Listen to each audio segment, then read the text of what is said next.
તારીખ 23 જૂનથી 1 જૂન સુધીમાં દક્ષિણ ગુજરાતના કેટલાક ભાગો, દક્ષિણ સૌરાષ્ટ્રના કેટલાક ભાગો, મધ્ય ગુજરાતના કેટલાક ભાગો અને ગુજરાતના અન્ય ભાગોમાં આવી જવાની શક્યતા છે, જેને ચોમાસું વરસાદ કહી શકાય. જૂન માસમાં ઘણા ભાગોમાં વાવણી થઈ જવાની શક્યતા રહે છે. અરબ સાગરના કંઈક ભેજના કારણે ઉત્તર ગુજરાતના ભાગો, મધ્ય ગુજરાતના ભાગોમાં સારો વરસાદ થવાની શક્યતા રહે છે. આ વખતે અલ નીનોની રાશિ ઓગસ્ટ માસમાં છે. મોન્સૂન એક્ટિવિટીનો વરસાદ તારીખ 20 જૂન સુધી અણધાર્યો થવાની શક્યતા છે. કેટલાક ભાગમાં ભારે તો કેટલાક ભાગમાં હળવો વરસાદ થવાની શક્યતા છે. ઓકે. કેટલાક ભાગમાં 2 તો કેટલાક ભાગમાં તેથી વધુ પણ વરસાદ થઈ શકે. એટલે કોઈ ભાગમાં ક્યાંક વાવણી થઈ શકે 20 જૂન સુધીમાં. આ વખતનું ચોમાસું અનોખું જણાઈ રહ્યું છે અલ નીનોની રાશિના કારણે. હાલ જોઈએ તો આજે 18 જૂનનો દિવસ છે અને આમ તો સામાન્ય રીતે 15 જૂન આસપાસ ગુજરાતમાં ચોમાસાના શ્રી ગણેશ થઈ જતા હોય છે, પરંતુ આ વર્ષે ચોમાસું હજુ સુધી ગુજરાત નથી પહોંચ્યું, ખાસ કરીને મુંબઈ સુધી પણ નથી પહોંચ્યું. અને જે રીતે આપણે જોઈએ તો ચોમાસું જે રીતે વેગ પકડીને કેરળથી કહી શકાય ગોવા, મહારાષ્ટ્રના ભાગો સુધી પહોંચ્યું, ત્યારબાદ ચોમાસું ત્યાં જ થંભી ગયું છે. અને હાલ જોઈએ તો ગુજરાતમાં અત્યારે જે સ્થિતિ છે ત્યાં મોટા ભાગના વિસ્તારોમાં વાદળછાયું વાતાવરણ જોવા મળી રહ્યું છે, તો કોઈ વિસ્તારોમાં છે તે છૂટાછવાયા વરસાદી ઝાપટા પણ નોંધાઈ રહ્યા છે. ત્યારે ખેડૂતોના મનમાં અત્યારે સૌથી મોટો પ્રશ્ન એ છે કે ગુજરાતમાં ચોમાસું ક્યારે પ્રવેશ કરશે, એ સાથે જ એવો વરસાદ ક્યારે પડશે જેમાં વાવણી કરી શકાય. અને સૌથી મોટો પ્રશ્ન એ છે કે 2026નું ચોમાસું કેવું રહેશે. ત્યારે તમામ પ્રશ્નોને લઈને વાત કરવી છે. ત્યારે આપણી સાથે ગુજરાતના જાણીતા હવામાન નિષ્ણાત અંબાલાલભાઈ પટેલ જોડાઈ ચૂક્યા છે, તો આવો તેમની સાથે જ સીધી વાત કરીએ, વાત ગુજરાતી પર. દાદા, વાત ગુજરાતીમાં આપનું ખૂબ ખૂબ સ્વાગત કરું છું. આપનો આભાર. વાત ગુજરાતીમાં. દાદા, શું કહેશો કે ચોમાસું છે હજુ સુધી ગુજરાત નથી પહોંચ્યું, હજુ સુધી મુંબઈમાં પણ નથી પહોંચ્યું, તો ચોમાસું ક્યારે ગતિ કરશે અને ગુજરાતમાં ચોમાસાની ક્યારે શક્યતાઓ છે? આ વખતે એક પછી એક વેસ્ટર્ન ડિસ્ટર્બન્સ આવેલા હતા જે ચોમાસાને માટે જરા સારા ગણી શકાય નહીં, વિપરીત હતા. કારણ કે ગંગા જમનાના મેદાનો તપે તો વરસાદ સારો આવે. એના બદલે નીચલા લેવલના એક પછી એક 25 વિક્ષેપ આવ્યા કર્યા હતા. બીજું, મુંબઈની શાખા અને બંગાળનું સાગરની શાખા એક સાથે ચાલે તો ચોમાસું સારું આવે. એના બદલે બંગાળનું સાગરની શાખા પૂર્વ ભારત તરફ, દક્ષિણ પૂર્વીય ભાગો અને પૂર્વ ભારત તરફ સરકવામાં હતી. પરંતુ હવે એક અલ નીનોની રાશિ તો છે જ, પણ તે પૂર્વે જઈએ તો બંગાળના ઉપસાગરની તારીખ 18 થી 22 એક લો પ્રેશર બનવાની શક્યતા રહે છે અને અરબ સાગર પણ 22 સપ્ટેમ્બર બાદ સક્રિય થવાની શક્યતા રહે છે. જેના લીધે હમણાં લગભગ ચોમાસું વરસાદ તો તારીખ 23 જૂનથી 1 જૂન સુધીમાં દક્ષિણ ગુજરાતના કેટલાક ભાગો, દક્ષિણ સૌરાષ્ટ્રના કેટલાક ભાગો, મધ્ય ગુજરાતના કેટલાક ભાગો અને ગુજરાતના અન્ય ભાગોમાં આવી જવાની શક્યતા રહે છે, જેને ચોમાસું વરસાદ કહી શકાય.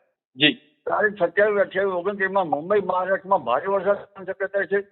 કદાચ તારીખ 21 જૂનથી મુંબઈથી કંઈક ચોમાસું આગળ વધી શકે અને 18 જૂન આસપાસ દક્ષિણ સૌરાષ્ટ્રના ભાગોમાં અને દક્ષિણ ગુજરાતના ભાગોમાં ચોમાસાની ગતિવિધિ વધે. તારીખ 29 જૂનથી 5મી જુલાઈ વચ્ચે બંગાળના ઉપસાગરના કારણે બંગાળ ઉપસાગરના વહનના કારણે અને અરબ સાગરના કંઈક ભેજના કારણે ઉત્તર ગુજરાતના ભાગો, મધ્ય ગુજરાતના ભાગોમાં સારો વરસાદ થવાની શક્યતા રહે. કેટલાક ભાગમાં 50 mm તો કેટલાક ભાગમાં ઓછો, તો કોઈ ભાગમાં લગભગ 100 mm જેવો વરસાદ થઈ શકે.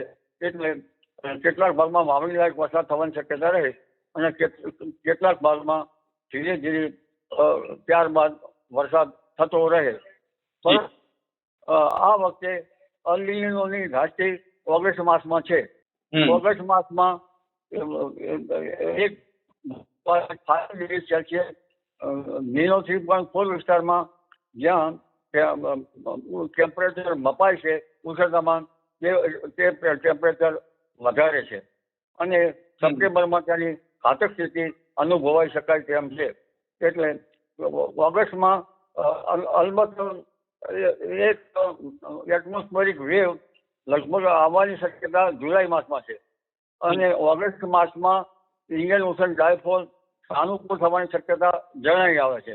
એટલે વરસાદ ઓગસ્ટમાં થતો રહેશે, પરંતુ અલ નીનોની રાશિ કંઈક ને કંઈક ભાંજગડ થતી રહેશે. એટલે વરસાદ વર્તમાન બ્રેક થાય ત્યારે ખેડૂત ભાઈઓએ પિયત વ્યવસ્થાપન કરવું સારું રહે. તો દાદાએ જે રીતે વાત કરી છે, ખાસ કરીને 23 જૂને છે ગુજરાતમાં ચોમાસાનો પ્રવેશ થઈ શકે છે. દક્ષિણ ગુજરાતના ભાગો, તે ઉપરાંત સૌરાષ્ટ્રના જે દક્ષિણના જિલ્લાઓ છે ત્યાં વરસાદ વરસવાની શક્યતા છે.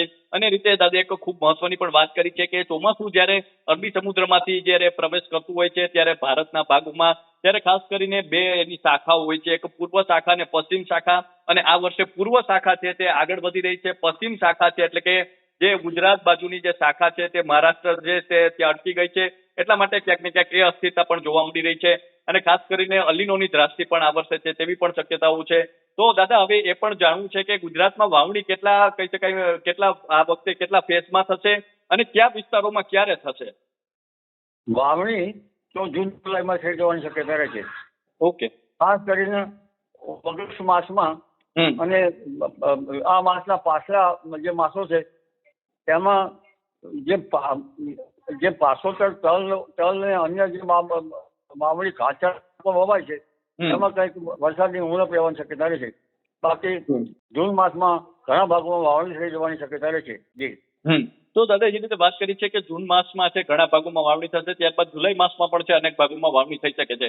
દાદા ચોમાસાનો પ્રવેશ થશે પછી આ વર્ષે વરસાદ કેવો રહેશે? ખાસ કરીને આપણે છેલ્લા થોડા વર્ષોથી જોઈએ તો ખંડવૃષ્ટિ જોવા મળી રહી છે, એટલે કે જ્યાં પડે ત્યાં ખૂબ પડે, ન પડે ત્યાં ન પડે. એટલે આ વર્ષે ખંડવૃષ્ટિ જોવા મળશે કે સાર્વત્રિક વરસાદ જોવા મળશે? અલીની ઘાટી વચ્ચે ધારો ભારે વરસાદ થઈ શકે, ત્યારે ચોમાસામાં બ્રેક થઈ શકે. ખાસ કરીને ખંડ વૃષ્ટિ ઓગસ્ટ માસમાં, જુલાઈ માસ 15 જુલાઈ કે 16 જુલાઈ બાદ ખંડવૃષ્ટિ જોવા મળશે. સૌરાષ્ટ્રના ઘણા ભાગોમાં 7મી જુલાઈથી 20મી જુલાઈ સારો વરસાદ થવાની શક્યતા છે. પણ ઉત્તર ગુજરાતના ભાગો, ત્યાં મધ્ય ગુજરાતના ભાગોમાં અને સૌરાષ્ટ્રના અન્ય ભાગોમાં, કચ્છના કેટલાક ભાગોમાં ત્યાં ખંડવૃષ્ટિ થવાની શક્યતા રહેશે. જી. તો દાદા આ વર્ષે કોઈ એવો સમયગાળો હશે કે જેમાં અતિવૃષ્ટિ જેવા વરસાદ, એટલે કે નદી નાળા ભરાઈ જાય, કુવાઓ છલકાઈ જાય, એવો વરસાદ ક્યારે આવશે આ ચોમાસામાં? અલનીનોમાં કઈ કહી શકાય નહીં. અલનીનોમાં ઘણી વખત વરસાદ આવતો છે, ઘણી વખત ચોમાસામાં બ્રેક હોય છે. એટલે નિરંતર ચોમાસું નથી. નિરંતર ચોમાસું હોય તો ત્યાંની ગતિવિધિનો આપણને ખ્યાલ આવી શકે. પછી દાદા જોઈએ તો અત્યારે આપણે અનેક ખેડૂતો છે તે વાવણી કરવાનું પણ વિચારી રહ્યા છે. તો અત્યારે જે પ્રિમોન્સૂન એક્ટિવિટીના વરસાદ પડી રહ્યા છે, કયા જિલ્લાઓમાં વરસાદની શક્યતા છે અને એમાં વાવણી લાયક વરસાદ શું થઈ શકે છે?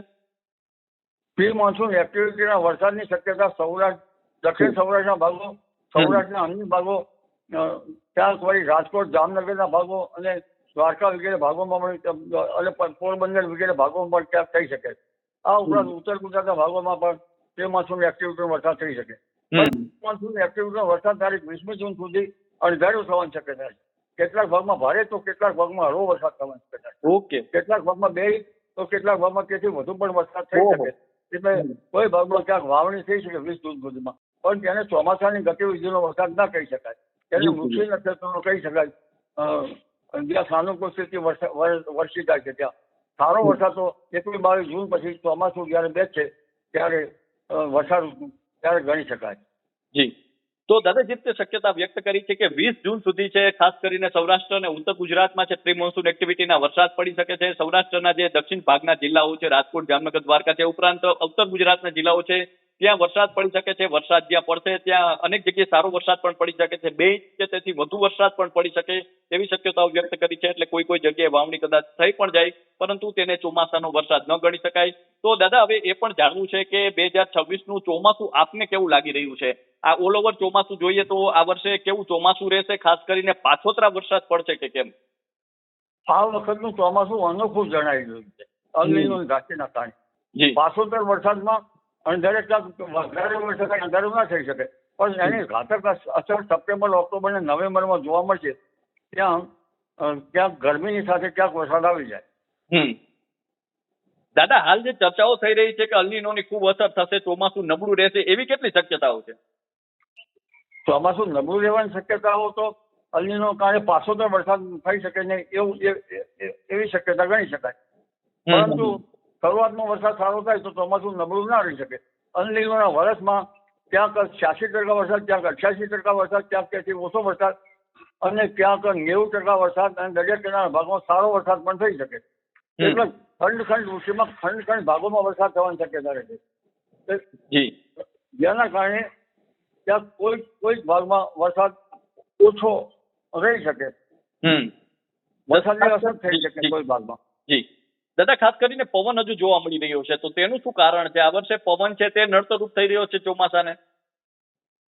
પવનને નડતરરૂપ થવાનું મુખ્ય કારણ વેસ્ટર્ન ડિસ્ટર્બન્સ. કારણ કે જેવો વેસ્ટર્ન ડિસ્ટર્બન્સ આવે છે એવો અરબ સાગરનો સળસળાટ ભેજ વેસ્ટર્ન ડિસ્ટર્બન્સમાં જાય છે અને નિરંતર જે ચોમાસું આવે તેના પહેલા આંધી વંટોળ થતા હોય છે. પરંતુ આ વખતે કેટલાક જાણ્યા અજાણ્યા બળોના કારણે આ જે પવનની ગતિ વધુ રહી શકે છે. ખાસ કરીને ગરમી વધારે પડી રહી છે. એટલે ત્યાં લો પ્રેશરના કારણે, સોલર રેડિયેશનના કારણે અને વેસ્ટર્ન ડિસ્ટર્બન્સના કારણે આ પવનની ગતિ રહી હોય તેમ જણાય છે. અને અમે ચોમાસા પૂર્વે આ ગતિવિધિ થતી જ હોય છે જયારે સારું ચોમાસું આવવાનું હોય ત્યારે. દાદા, આમ તો આપ દાયકાઓથી આગાહી કરો છો, વર્ષોનો અનુભવ છે, એટલા માટે ખેડૂતો છે ક્યાંક ને ક્યાંક આપને ખૂબ સાંભળતા હોય છે. તો દાદા, ખેડૂતોએ આ વર્ષે કઈ કઈ બાબતોનું ધ્યાન રાખવું પડશે અને વાવણી કર્યા બાદ, વાવણી કરતા પહેલા કઈ કઈ બાબતો છે તેનું આ વર્ષે કહી શકાય કે ખેડૂતોએ ધ્યાન રાખવું જરૂરી રહેશે? હમણાં 20 જૂન પહેલા વાવેતર કરવામાં આવે તો એમાં રોગ જીવાતનો ઉપદ્રવ વધુ હોય છે. ખેડૂત ભાઈઓએ પાક સંરક્ષણના પગલાં લેવા સારા રહે. પરંતુ 22 જૂન બાદ જે વરસાદનું પાણી હોય છે એ સારું વરસાદનું પાણી હોય છે. એટલે ખેડૂત ભાઈઓએ આ પાણીમાં સારો વરસાદ થાય તો ખેતી સારી પાકે. અને 7મી જુલાઈ બાદ વરસાદનું પાણી સારું ગણાતું નથી ત્યારે પણ ખેડૂત ભાઈઓએ પાક સંરક્ષણના પગલાં લેવા સારા રહે. જી દાદા, અલ્નીનોની અત્યારે ચોમેર ચર્ચાઓ થઈ રહી છે, કારણ કે અલ્નીનો અત્યારે આપણે જોઈએ તો હવામાનની સાથે અલ્નીનો અત્યારે આપણને સાંભળવા શબ્દ મળે છે. તો અલ્નીનો ક્યારથી સક્રિય થઈ શકે છે અને તેની અસર રૂપે શું થઈ શકે? અલ્નીનો ઓગસ્ટ માસમાં સક્રિય થવાની શક્યતા રહે છે. 3.4 વિસ્તારમાં જ્યારે પેરુ ખાતે જળવાયુ ગરમ હોય તો એને અલ્નીનો કહેવામાં આવે છે. પણ આ વખતે જળવાયુ વધારે ગરમ થવાનું છે. ઓગસ્ટ માસમાં લગભગ 1.5 ડિગ્રી સેલ્સિયસ નેટ ઉષ્ણતામાન કરતાં વધુ ઉષ્ણતામાન થવાની શક્યતા રહે છે. જોકે હજુ થોડું ઉષ્ણતામાન તો વધતું જ જાય છે અને ત્યાંની ઘાતક સ્થિતિ સપ્ટેમ્બરમાં અનુભવવાની શક્યતા રહે છે. એટલે આ અલ્નીનો હોય ત્યારે વરસાદમાં કંઈ ને કંઈ ભાગદળ તો થતી જ હોય છે. જી. તો અલ્નીનોની અસર વિશે પણ દાદાએ સમજાવ્યું છે અને અલ્નીનો છે તે ઓગસ્ટ માસમાં સક્રિય થાય તેવી શક્યતાઓ વ્યક્ત કરી છે. દાદા, અંતિમ પ્રશ્ન છે, ખાસ કરીને કયા મહિનામાં આ વર્ષે સારો વરસાદ પડી શકે છે અને કયા મહિનામાં ઓછો વરસાદ પડી શકે છે? ખાસ કરીને જૂન જુલાઈમાં સારો વરસાદ પડવાની શક્યતા રહે છે. જી. ઓગસ્ટમાં ક્યાંક હળવો ભારે વરસાદ થવાની શક્યતા રહે છે. અને સપ્ટેમ્બર, ઓક્ટોબર, નવેમ્બરમાં વધતો ઓછો વરસાદ એટલે હળવો વરસાદ થવાની શક્યતા રહી શકે, પણ ગરમી વધારે પડશે 23 સપ્ટેમ્બર બાદ. જી, તો દાદાએ જે રીતે શક્યતાઓ વ્યક્ત કરી છે, ખાસ કરીને જૂન જુલાઈમાં સારા વરસાદ રહી શકે છે, ઓગસ્ટ માસમાં ક્યાંક હળવો મધ્યમ વરસાદ થઈ શકે છે, ત્યારબાદ સપ્ટેમ્બર ઓક્ટોબરમાં સામાન્ય વરસાદની શક્યતાઓ દાદાએ વ્યક્ત કરી છે. તો દાદા, અમારી સાથે જોડાવા બદલ અને આપનો કિંમતી સમય આપવા બદલ ખૂબ ખૂબ આભાર. તો આ હતા ગુજરાતના જાણીતા હવામાન નિષ્ણાંત અંબાલાલભાઈ પટેલ અને તેમણે જે રીતે આગાહીને લઈને આપણી સાથે વાત કરી છે, ખાસ કરીને તેમણે જે શક્યતાઓ વ્યક્ત કરી છે કે ગુજરાતમાં 23 જૂન આસપાસ ચોમાસાનો પ્રવેશ થઈ શકે છે. એ વરસાદ જે હશે તેને ચોમાસાના વરસાદ કહી શકાશે. પરંતુ એ પહેલા આજથી લઈને 20 તારીખ સુધી અનેક વિસ્તારોમાં છે સારા એવા વરસાદ પણ પડી શકે છે. અને દાદાએ જે રીતે શક્યતાઓ વ્યક્ત કરી છે કે અમુક વિસ્તારોમાં છે તે 2 ઇંચ સુધીના અને એનાથી પણ વધારે વરસાદ પડી શકે છે. એટલે કોઈ વિસ્તારોમાં વાવણી થઈ જશે. એ ઉપરાંત જોઈએ તો દાદાએ ખાસ કરીને જૂન જુલાઈ માસમાં કેવો વરસાદ પડશે, ઓગસ્ટ, સપ્ટેમ્બર અને ઓક્ટોબરમાં કેવો વરસાદ પડશે તેની શક્યતાઓ વ્યક્ત કરી છે. અને ચોમાસાના પ્રવેશ બાદ સૌરાષ્ટ્ર અને દક્ષિણ ગુજરાતના જે જિલ્લાઓ છે તેમાં વરસાદ પડવાની આગાહી વ્યક્ત કરી છે. વાવણીને લઈને પણ શક્યતાઓ વ્યક્ત કરી છે. તો હાલ બસ આટલું જ. ફરી મળતા રહીશું વાત ગુજરાતી પર.